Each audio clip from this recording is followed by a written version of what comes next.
बड़े हमले को अंजाम देने की कोशिश ईरान की तरफ से होती है और उसका पलटवार यहां पर होता है, लेकिन इसमें आयरन डोम की सबसे बड़ी अहमियत रही है उसने, क्योंकि इस पूरे बड़े हमले को जो है वो निस्ते नाबूद कर दिया। ताकत बताता हूं मैं आयरन डोम की आपको कितना स्ट्रांग है। रॉकेट और मिसाइल के हमले को नाकाम करने का यह पूरी तरीके से सबसे अत्याधुनिक सिस्टम है, जिसके दम पर इजराइल लगातार इतने बड़े युद्ध को लड़ रहा है। 2011 से इजराइल का यह मजबूत सुरक्षा कवच लगातार बना हुआ है। आयरन डोम का जो सक्सेस रेट है वो तकरीबन 90% तक अपने टारगेट को निस्तेनाबूद करता है। आयरन डोम सिस्टम के 3 हिस्से हैं, अलग अलग सिस्टम से ये ऑपरेट होता है। आयरन डोम का जो पहला सिस्टम है वो है रडार, यानी वो इंटरसेप्ट करता है अपने टारगेट को इस रडार के जरिए।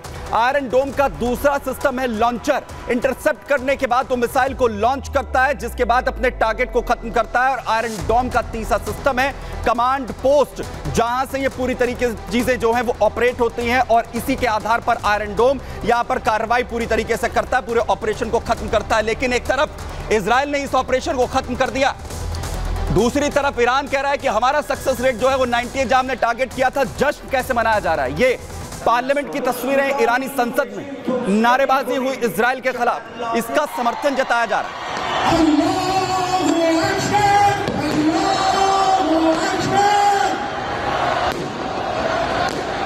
ईरान की सड़कों पर भी जश्न मनाया जा रहा है, जहां पर कैसे जश्न जो है मनाते हुए नजर आ रहे हैं ईरानी, और दूसरी तरफ जश्न पार्लियामेंट के अंदर भी मनाया गया, खुसूसन शहीद सैयद हसन।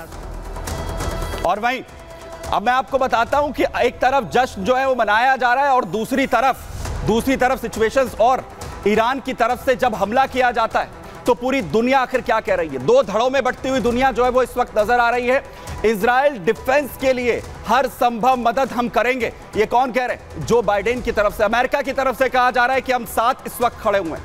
वहीं इजराइल डिफेंस के लिए हर संभव मदद की जाएगी, ब्रिटेन की तरफ से की स्टॉर्मर कह रहे हैं। वहीं दूसरी तरफ ऑस्ट्रेलिया, एंथनी अल्बनीज कहते हैं कि इजराइल पर हमले की हम निंदा करते हैं और यह बेहद खतरनाक है जैसे हालात बन रहे हैं। और वहीं कमला हैरिस जो राष्ट्रपति भी हैं और राष्ट्रपति की उम्मीदवार भी हैं इस बार राष्ट्रपति पद के लिए, वो कह रही कि मध्य पूर्व में अस्थिर करने वाली ताकत ईरान बन गया है, क्योंकि अभी हाल फिलहाल में नेतन्याहू ने भी बड़ी बात कही थी जब वो यूएनजी की बैठक में गए थे। एंटोनियो गुटेरेस महासचिव यूएन के कहते हैं कि मध्य पूर्व में अस्थिर करने वाली ताकत ईरान इस वक्त बन गया है। ईरान का जो हमला है वो पूरी तरह से इस वक्त अस्थिर करने वाली ताकत जो है वो यहां पर बनता हुआ नजर आ रहा है।